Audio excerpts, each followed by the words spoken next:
Bonjour à tous, nous sommes aujourd'hui le dimanche 1er novembre. Les chrétiens célèbrent la commémoration de la fête de la Toussaint. L'événement a été célébré dans plusieurs paroisses. La paroisse Saint-Pierre d'Anono n'est pas restée en marge de cette fête. La Toussaint est la fête de tous ceux qui ont vécu selon les vertus évangéliques que sont l'amour, la bienveillance, le pardon, la paix et la justice et qui sont aujourd'hui dans la félicité céleste. Le compte-rendu de notre reporter Grace Cando dans nos prochaines éditions.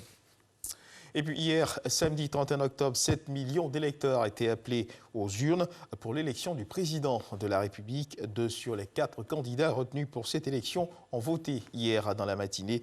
Quelques incidents à noter dans certaines villes du pays. Les bureaux de vote dans leur ensemble ont fermé à 18 h avant de céder la place au dépouillement. Et justement, au terme donc de cette journée de vote, les représentants des candidats se sont exprimés sur le déroulement du scrutin dans son entièreté. Je vous invite à suivre un pan de l'intervention du directeur exécutif du RHDP, Adama Victoko. Aujourd'hui, 31 octobre, la Côte d'Ivoire, conformément à sa constitution, les Ivoiriens, conformément à la constitution, viennent d'accomplir leur devoir civique. Nous avons noté pour cette journée que les Ivoiriens, épris de paix, convaincus que le projet de société du président Alassane Ouattara, notre candidat, que la conjugaison de ces deux éléments était donc suffisant pour que les Ivoiriens, dans leur grande majorité, s'invitent donc ce jour pour aller donc accomplir leur devoir civique. Nous voudrons à cet instant précis, alors que les bureaux de vote viennent de fermer, saluer cet esprit de civisme, mais saluer cette grande maturité, mais surtout cette ferveur, cette volonté populaire qui s'est exprimée aujourd'hui. Aujourd'hui, la Côte d'Ivoire vient de montrer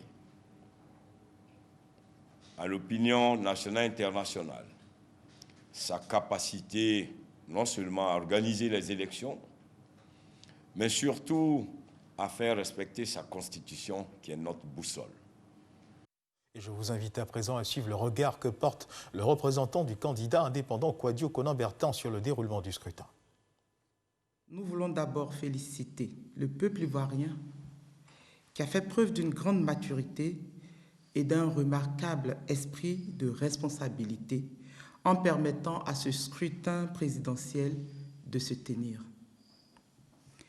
Malgré des incidents regrettables, dont certains d'une extrême gravité, globalement et selon les informations connues à cette heure, les opérations électorales se sont déroulées dans l'ordre et dans le calme. La première victoire ce soir, c'est celle de la démocratie. Le premier enseignement, c'est l'attachement des Ivoiriennes et des Ivoiriens à un système qui privilégie l'élection sur l'agitation, la violence, le désordre et le chaos. Depuis le début de la campagne, le candidat Kouadio Konan-Bertin a invité le peuple à privilégier l'arme du bulletin de vote. Nous constatons avec satisfaction qu'il a été entendu. C'est la fin de ce flash d'information. Je vous retrouve à 13 h pour l'édition du dimanche.